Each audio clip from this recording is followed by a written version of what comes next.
Hello everyone, welcome to Adventures Programming, and today we are going to make a Python program to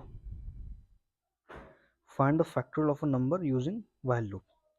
Okay, so first I will take a variable n1 and take it as an input and enter n1 here.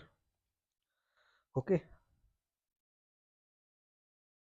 and now I will take a variable I and initialize it with 1 and take a variable fac equal to 1 to find the factorial of n1. So here I will take a while loop while while I is less than equal to what, n1, and here I will write a condition fac equal to fac into I, and I have to update I to I plus 1. Okay,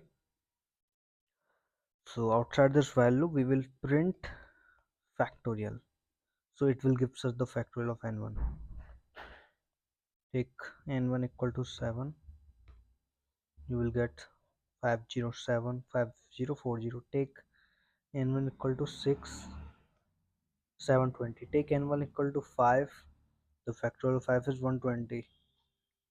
Okay, I hope you understand the question. See you in the next video.